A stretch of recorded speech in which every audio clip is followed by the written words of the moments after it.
மற்றொரு முக்கிய செய்தி, ஜனவரி 25ஆம் தேதியன்று மாநிலம் முழுவதும் மொழிப்போர் தியாகிகள் வீரவணக்க நாள் பொதுக்கூட்டங்கள் நடைபெறும் என்று முதலமைச்சர் மு.க.ஸ்டாலின் தெரிவித்திருக்கிறார்.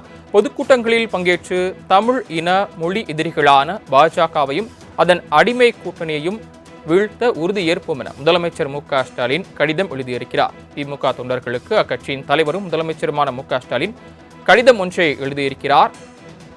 அந்த கடிதத்தில் தீ பரவட்டும் வணக்கம் வெற்றி முழக்கம் என்ற தலைப்பிட்டு தொண்டர்களுக்கு முதலமைச்சர் மு.க.ஸ்டாலின் கடிதம் எழுதியிருக்கிறார். திமுக தலைவரும் முதலமைச்சருமான மு.க.ஸ்டாலின் தொண்டர்களுக்கு கடிதம் ஒன்றை எழுதியிருக்கிறார்.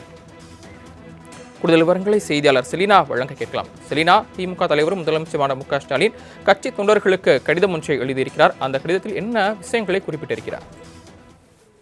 தீ பரவட்டும் வீர வணக்கம் வெற்றி முழக்கம் என்ற தலைப்பில் திமுக தலைவரும் தமிழ்நாடு முதலமைச்சருமான மு.க.ஸ்டாலின் உடன்பிறப்புகளுக்கு மடல் ஒன்றை எழுதியிருக்கிறார். அதில் குறிப்பாக மொழிப்போர் தியாகிகள் தினம் என்பது அனுசரிக்கப்பட்டு வரக்கூடிய நிலையில் குறிப்பாக செந்தமிழை காப்பாற்றுவதற்காக போராடிய அவர்களின் உயிரை நீத்திருக்கக்கூடிய அவர்களுக்கு குறிப்பாக நாளை வீர வணக்கம் செலுத்தக்கூடிய நாள் என்பது நடைபெற இருக்கிறது. இதற்காக அனைவரும் ஒன்று திரண்டு இதற்கான அந்த வீர வணக்கம் செலுத்த வேண்டும் என்று முதலமைச்சர் தெரிவித்திருக்கிறார்.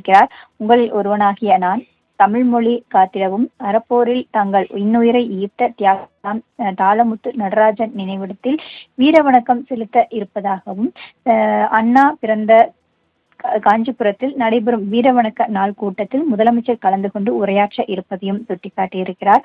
வீரவணக்கத்துடன் தொடங்கும் திமுக உடன்பிறப்புகளின் அணிவகுக்கும் களம் காண்போம் 2026 சட்டமன்ற தேர்தல் நிறைவு பெறும் வரை ஓய்வின்றி செல்ல வேண்டும் எனவும் குறிப்பாக மகத்தான வெற்றியுடன் திமுக திராவிட மாடல் 2.0 ஆட்சியை அமைத்திட வேண்டும் என்றும் இதற்காக திமுகவின் வெற்றி முழக்கம் என்பது 8 திக்கும் ஒளிக்கட்டும் என்று முதலமைச்சர் மு.க.ஸ்டாலின் இந்த கடிதத்தில் தெரிவித்திருக்கிறார். குறிப்பாக வீரவணக்க நாள் பொதுக்கூட்டத்தில் முதலமைச்சர் கலந்து கொண்டு உரையாற்ற இருப்பதாகவும் 2026 சட்டமன்ற தேர்தல் நடைபெறும் வரையிலும் ஓயாது உழைக்க வேண்டும் என்று திமுக உடன்பிறப்புகளுக்கு முதலமைச்சர் இந்த கடிதத்தின் வாயிலாக தெரிவித்திருக்கிறார். மகத்தான வெற்றியுடன் திராவிட மாடல் 2.0 ஆட்சியை அமைத்திட வேண்டும் என்றும் வெற்றி முழக்கம் 8 திக்கும் ஒளிக்கட்டும் என்றும் தெரிவித்திருக்கிறார்.